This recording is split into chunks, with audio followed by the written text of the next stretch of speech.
오늘 말씀은 2절이 전체 말씀을 감당할 수 있는 어떤 힘이 된다, 열쇠가 된다 싶어요. 하나님이 가장 강조하시는 것은 17절과 18절이에요.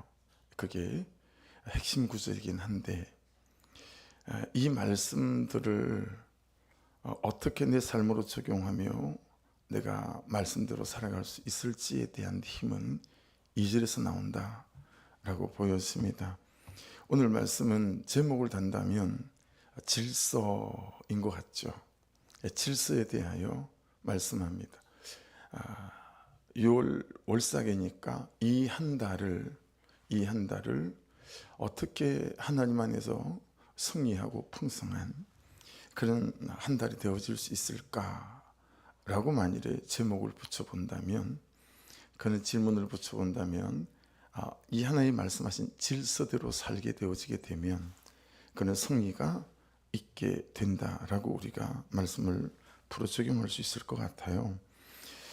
그래서 2절을 빼놓고 3절로 먼저 넘어가면, 3절은 부모 공경하고 안식일에 대하여 말씀하죠. 부모를 공경하라, 그리고 안식일에 대해서 말씀합니다. 여러분, 안식일을, 주일을 지키는 문제는 하나님을 믿느냐 안 믿느냐의 문제가 아니라 하나님을 인정하는가 인정하지 않는가의 문제다라는 것을 알 수 있습니다. 그러니 이 주일날에 하나님을 기억하고 예배하고, 그리고 그분의 은혜 앞에 죄된 나의 삶과 죄 지은 나를 내려놓는 것, 이것은 하나님을 인정하는 그런 신앙의 부분이다라고 하는 것을 깨달을 수 있습니다. 근데 여러분, 거기에 안식일이 있잖아요. 이 안식일이 복수다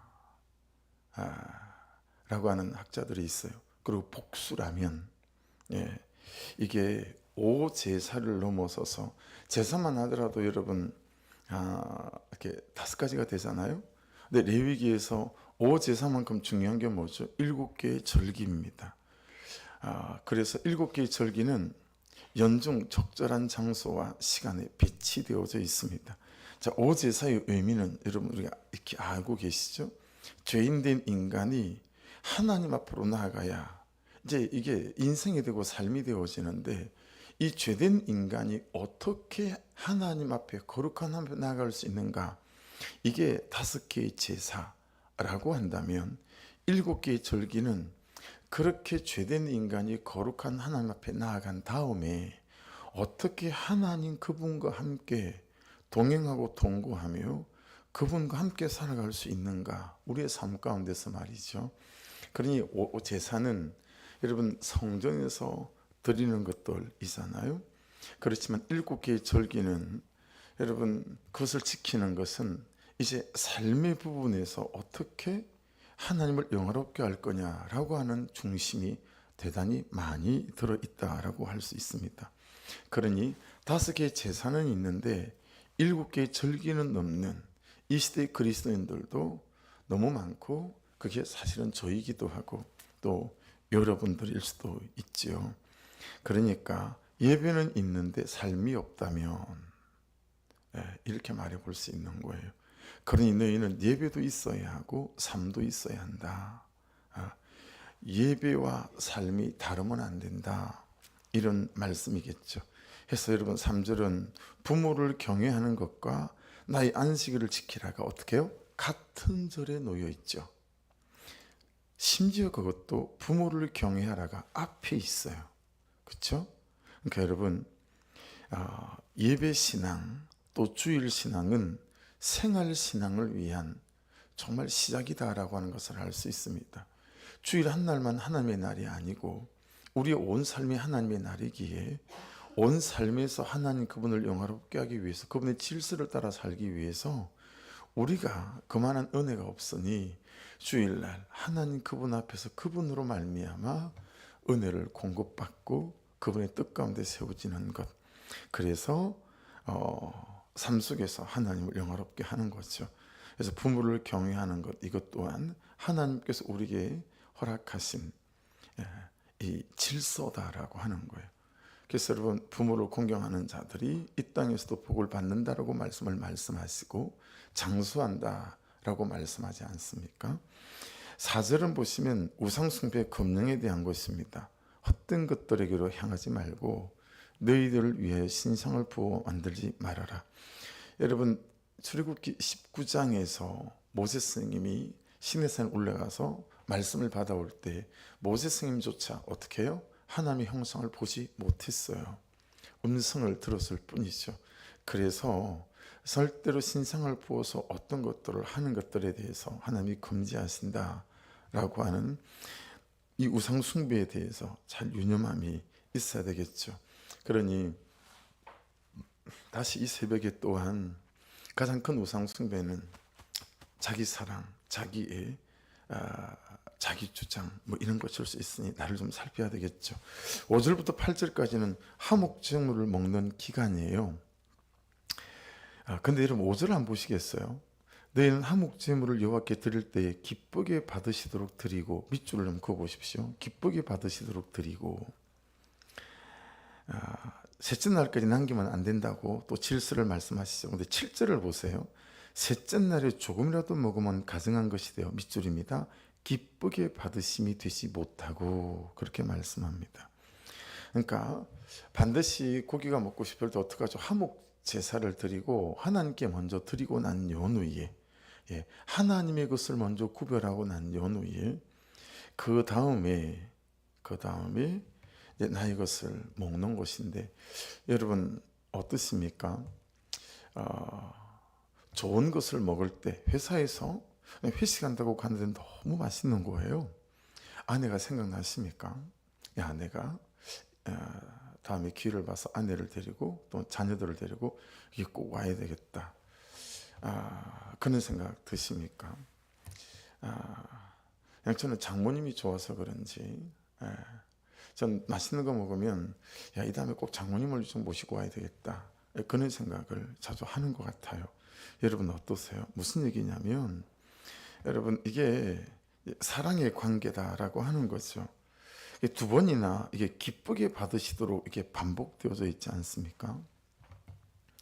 우리 서울 서지방에서 120개 되는 교회 가운데 이제 큰 좀 다섯 손가락 안에 꼽히는 그런 교회 중에 이제 정각교회라고 있는데요. 제가 그 교회 집회를 2번 간 것 같아요. 15,000명 이렇게 모이는 교회인데, 근데 그 교회 가서 되게 인상 깊은 게, 그 교회는 구석구석에 하나님을 기쁘시게 하는 교회 이렇게 적혀 있어요. 화장실에 가도 하나님을 기쁘시게 하는 교회, 또 목사님실에 가도 하나님을 기쁘게 하시는 교회, 군데군데 하나님을 기쁘시게 하는 교회라고 되어져 있어요. 김동호 목사님이라는 분이 신방을 하는데 처음 교회 부임을 해서, 봄 대신방 뭐 이런 게 기존 교회 있잖아요. 신방을 하는데 목사님이 처음 안 오니까 신방을 한 다음에 식사를 하는데 목사님이 뭘 좋아하시는지 잘 모르시는 거예요.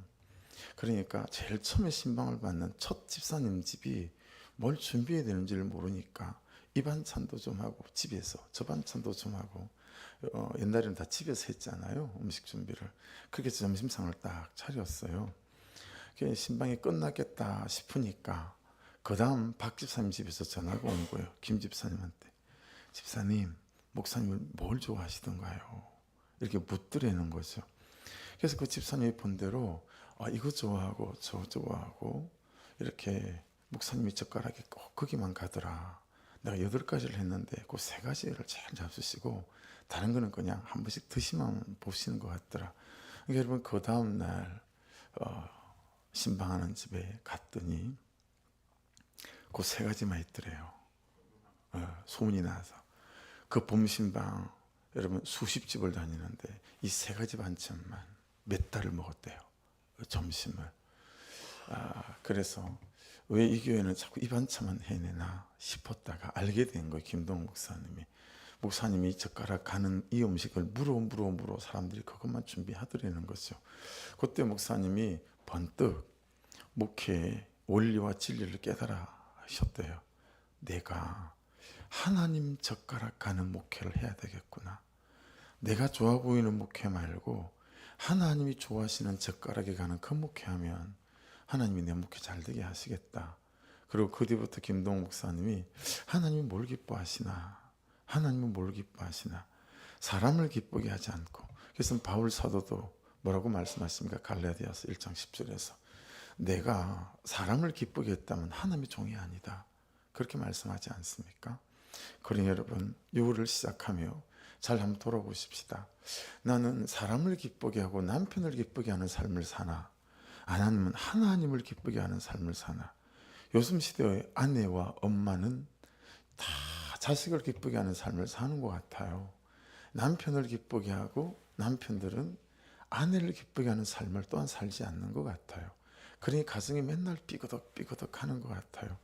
그러니 여러분, 하나님을 기쁘시게 하는 삶을 살면 하나님 그분이 이렇게 저렇게 뭐가 나고 모자라도 아내를 사랑하고 남편을 덮어줄 수 있는 은혜들을 부어주셔서 함께 사랑할 수 있는 은혜가 있게 될 줄 믿습니다. 그러니 내 젓가락을 살피기 전에 하나님의 젓가락이 어디로 가시나 여러분 잘 살피셔서 하나님이 기뻐하시는 삶을 살아가는 이 한 달 되시기를 주의 이름으로 축복합니다. 잘 유념해서 보십시오. 하나님의 젓가락이 어디로 가나. 그리고 그거 준비하면 되고, 또 하나님의 젓가락이 어디로 가시나 보시고 그거 준비하면 되고. 저도 최근에 저는 못 깨달았어요. 근데 아내를 통해서 목사님이 우리가 하나님을 기쁘시게 하는 목회보다도 사람을 기쁘시게 하는 목회가 하고 있는 게 아닐까요? 라고 말하는데 제가 하나님의 음성처럼 들렸어요. 이야, 그런 것 같다. 이게 깊이 또 깨닫게 되는 바 어떤 사건이 있었습니다. 그래서 여러분, 이 한 달은 어찌하든 저와 여러분이 하나님의 기쁨이 되어지는 한 달 되시기를 주의 이름으로 축복합니다. 내 삶이 너무 예뻐서 하나님이 저까지 예쁜 거죠. 여러분까지 예쁜 거죠. 그래서 여러분까지 하나님께서 예뻐하시고 기뻐하시는 그런 한 달 되시기를 주의 이름으로 축복합니다. 여러분, 이 말씀을 보시면 8절 7절 하나님을 기쁘시게 하는 그 첫 번째 삶이 무엇입니까? 하나님의 것을 하나님의 것으로 구별할 줄 아는 것입니다.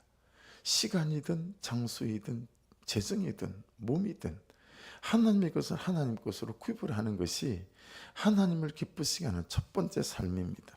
그래서 화목제를 드릴 때도 여러분, 사람과의 관계를 화목하기 전에 뭐가 먼저 돼야 된다는 거예요?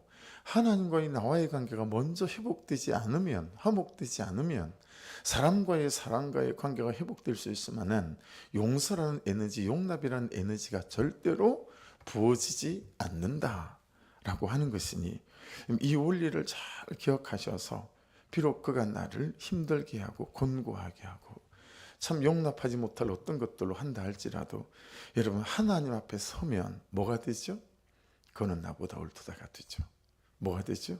들을 말을 들었습니다가 되죠. 삶에 대해서도 마찬가지예요. 왜 이런 일이 생길까? 그런데 여러분, 하나님 앞에 얹어 서면 어떤 일이 생기죠? 있을 일이 있었습니다. 이게 되어지니 어찌 사람과의 관계와 내 삶과의 관계가 좋지 않을 수 있겠어요? 그렇죠? 덮어주고 가고 용납하고 가고 하니 여러분, 그 삶이 사람을 살리는 삶이고 또 인생을 세워가는 그런 삶이 될 줄 믿습니다. 자, 9절은 추수하는 방법입니다. 잘 기억하셔야 됩니다. 시간을 추수하는 방법, 삶을 추수하는 방법, 열매를 추수하는 방법인데 여러분, 왜 이렇게 해야 되죠? 밭퉁이까지, 밭 모퉁이에 다 거두면 안 돼요. 이걸 여러분 숫자적으로 말하면 10분의 1 정도나 됩니다. 10분의 1. 여러분의 논이 있고 밭이 있다면 10등분해서 그 10분의 1은 추수하면 안 돼요. 포도원의 열매도 다 따면 안 되고 10분의 1을 남겨놓고 곡식도 다 거두면 안 돼요. 이삭도 주면 안 돼요. 떨어진 열매도 주면 안 돼요. 거기는 가난한 사람과 거루민을 위하여 버려두라 되어져 있지만 가장 대상자는 고아와 가부들이다 라고 할 수 있습니다. 이 당시에는 경제활동을 할 수 없으니까요. 요즘처럼 알바 이런 게 없으니까요. 먹고 살 수 있는 방법이 없어요. 고아와 가부는. 그래서 여러분, 이 시대에 가장 동네 창피, 무슨 그런 동네가 다 있니?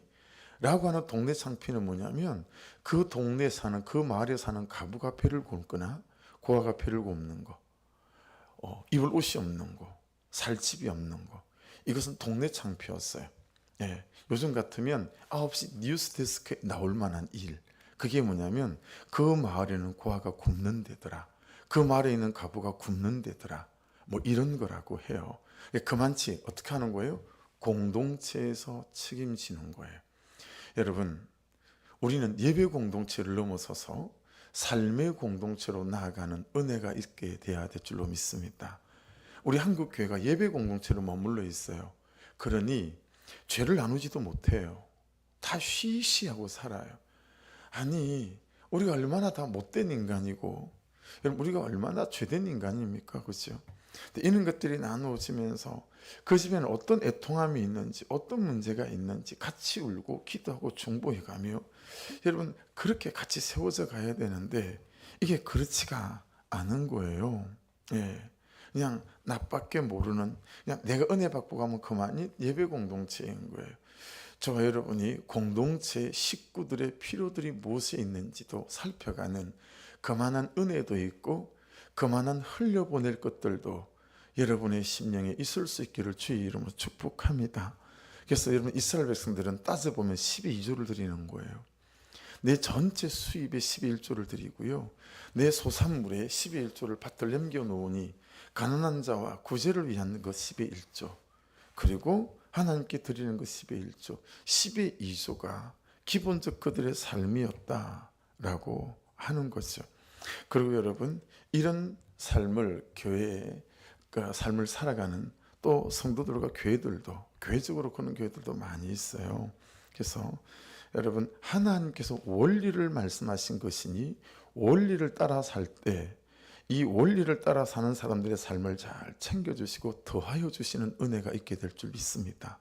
그래서 여러분, 하나님께 드리는 것도 아까워하지 마시고 내 주변의 사람들을 세워가고 그들을 섬기는 일에도 그것이 시간이든 재정이든 아까워하지 않기를 주의 이름으로 축복합니다. 예. 그래서 교회 부흥회에다 예를 들어 뭐 이렇게 손님들이 오잖아요. 그럼 여러분, 그 큰 교회 그런 목사님 같은 경우에는 그냥 어지간하면 그냥 지나가지만, 그렇지 않고 다른 분들 같은 경우에는 꼭 봉투를 3가지를 준비합니다. 그 오신 강사님이나 목사님 사례비, 그다음에 그 사모님들을 위한 사례비를 꼭 제가 챙겨요. 그리고 자녀들을 위한 거, 자녀가 몇인가 평소 대화 나눌 때 물어보고. 예. 왜냐하면 그냥 공공한 그런 사역자들이 또 많으니까요. 그 이번에도 친구 목사님 왔을 때 교회 구제 헌금이 있어서 목사님 사모님에게, 사모님 예쁜 여러분 하나 사 입으십시오 라고 제가 얼마를 넣고, 또 자녀들은 얼굴을 본 적이 없어요. 친구 목사인데 중3이고 중1인데 그래서 아빠 친구야, 그리고 또 얼마를 따로 넣고, 그냥 우리가 많이 부유하지 않지만 할 수 있는 범주 내에서 항상 그렇게 제가 힘든 과정을 많이 개척의 때를 살아와 봤기 때문에요. 그냥 그만해 보이면 어떻게든 나누고 섬기고 싶은 마음들이 있는 거죠. 여러분, 그래서 자녀를 통해서 채우시고 아내를 통해서 채우시는 은혜들을 경험해 가는 것 같아요. 그러나 여러분, 주변 사람들에 대하여 아끼지 않는 은혜가 있어서 여러분이 여러분의 곳간을 채우는 인생 되지 마시고 하나님이 여러분의 곳간을 채우는 인생 되시기를 주의 이름으로 축복합니다. 나는 질서를 따라 하나님 원리대로 살고, 그리고 하나님은 여러분의 곳간을 채우시고. 그래서 선교사님이 오셨을 때도 저는 오신다 그러면 대성이 되든 안 되든 카톡을 보내는 거예요. 비행기 싹 보낼까요? 와서 어디 있을 거예요? 일주일간 어디 호텔 얻어 놓을까요? 좀 쉬었다 가실래요? 항상 김홍규 선교사님 다 거절해요. 목사님, 하나님이 채우실 거예요. 나이도 적고 한 사람이지만 제가 존경하는 제 아내를 존경하고 또 존경하는 여성이라 친다면 제가 김홍규 선교사님을 되게 존경해요. 정말 하나님을 사랑하는 구석이, 하나님을 믿는 구석이 그렇게 있어요. 목사님, 이번에는 괜찮아요. 저 그냥 건강 검진 받기도 바쁠 것 같아요. 거의 거절이지 한 번도 네라고 하는 법이 없어요. 여러분, 그런데 선교사님 오신 첫날 새벽에 선교사님 건강검진 하는데 쓰라고 성도님 한 분이 진짜 두둑한 헌금을 몇백 원 돼 보였어요. 그런 헌금이 또 드려지는 게 또 너무 감사한 거죠. 작은 교회죠. 저와 여러분들도 형편이 넉넉하지 않죠. 그러나 여러분 주변에 가족이 됐든 친구가 됐든 그들을 보고 채우시면 하나님은 여러분의 인생의 곳간을 채워주실 줄로 믿습니다. 이 10분의 2의 삶이 저도 여러분도 여러분의 가정도 우리 교회도 되어져서 하나님이 책임지시는 은혜를 누리고 사는 그런 은혜가 있기를 주의 이름으로 축복합니다. 11절 12절은 거짓말하지 말라라는 거예요. 너희는 도둑질하지 말며 속이지 말며 서로 거짓말하지 말며 12절 너희는 내 이름을 거짓 맹세함으로 좀 다르죠. 내 하나님 이름을 욕되게 하지 말라 나는 여호와이니라. 거짓말하는 것하고 거짓 맹세하는 것하고 좀 달라 보이죠. 거짓말하는 것은 내가 다른 사람에게 사람이 사람과의 관계에서 나의 유익을 위해 사람을 속이는 거예요. 그렇죠?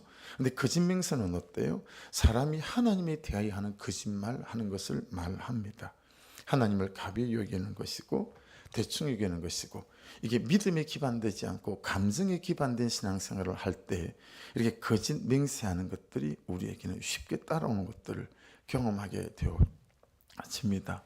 그래서 여러분 혹시 하나님에게 이렇게 하겠습니다, 저렇게 하겠습니다 되어졌을 때 여러분 혼자 감당하기 어려울 때는 그냥 목장에서 지체들에게 함께 나누고 하나님께 약속한 것들이 잘 지켜질 수 있도록 중보해 주세요라고 말하며 이 하나님께 대한 약속들이 항상 여러분 안에 열매가 있기를 주의 이름으로 축복합니다. 13절 14절은 공동체 안에서 다른 지체의 약점을 이용해서는 안 된다라고 하는 것입니다. 네. 그래서 모든 것을 주관하는 것은 하나님이시다라는 것이죠. 여러분 하나님의 구속사 안에서 그 사람에게 그런 사건이 있을 수 있고 인생에 그런 고비가 있을 수 있지 않았겠어요? 근데 우리는 그렇게 보지 않는다라고 하는 거예요. 항상 그 사람의 인생에 이혼이든 재혼이든 무엇이든 그 사람의 흉으로 본다라는 거 여러분 그렇게 보면 안 됩니다. 항상 하나님의 구속사 안에서 있을 일이 있었고 그리고 맞닥뜨리는 사건들이 있음을 기억하여 여러분 항상 내가 여호와를 대신하지 않는 그런 죄를 짓지 않기를 주의 이름으로 축복합니다. 공동체 지체의 약점을 이용하는 것은요 내가 여호와를 대신하는 죄입니다. 내가 주관하려고 하는 것입니다. 15절은 공정하라고요. 17절은 비방하지 말라는 것입니다. 뒤에서 수군거리지 말라는 거예요. 그 사람이 없을 때는 그 사람 얘기하지 말라는 것입니다. 예, 여러분 누누이 말씀드리면 목장에서 토해내십시오. 왜냐하면 목장에서는 토해내고 난 다음에 다시 내 죄를 보며 이것을 정리가 되잖아요. 근데 목장 바깥에서는 여러분 남편 욕, 아내 욕, 자식 욕, 부모 욕하고 다른 사람 욕하면 어떻게 돼요? 거기서 여러분 내 죄를 보는 곳으로 가지 않잖아요. 그러면 하나님께서 기뻐하지 않는 그냥 수군거림, 비방하는 것밖에 되지 않는다라고 하는 것을 알 수 있습니다. 그리고 17절, 18절은 내 이웃을 내 몸처럼 사랑해야 된다라고 말씀하십니다. 여러분 2절로 돌아와 보실래요? 너는 이스라엘 자손의 온 회중에게 말하여 이르라 너희는 거룩하라 이는 나 여호와 너희 하나님이 거룩함이니라. 무슨 얘기예요? 여러분 밑에 있는 이웃을 사랑하는 거 그렇게 이웃을 여러분 내 밭에 소출을 다 거두지 않고 그들을 섬기고 챙기는 이런 모든 것이 어디서 나오죠? 거룩의 힘에서 나옵니다. 거룩의 힘에서. 다른 데서는 인격에서 나오는 인격은 가면이에요. 인격에서 나오는 게 아니고요. 거룩의 힘에서 나온다라는 거예요. 왜냐하면 이 거룩이 뭘 만들죠? 거룩이 만들어내는 게 뭐예요? 하나님과 나와의 관계를 만들어내요. 잘 유념하셔야 됩니다. 거룩은 하나님과 나와의 관계를 만들어내요. 그래서 여러분 아담이 범죄하고 난 다음에 어떻게 했어요? 숨었어요. 하나님과의 관계의 단절이 일어나는 거예요. 근데 여러분 거룩하면 하나님과의 관계가 만들어져요. 친밀해지고요. 그분의 선한 것들이 내게 홀로 들어와요. 그분의 마음이 내게 부어져요. 그러니 여러분 거룩의 힘에서 나오는 하나님과의 관계가 항상 저와 여러분에게 열려 있기를 주의 이름으로 축복합니다. 이 하나님과 나와의 관계에서 그 다음에 모든 것이 나오는 거예요. 다시 한번요. 거룩의 힘에서 나온다, 이 모든 것이.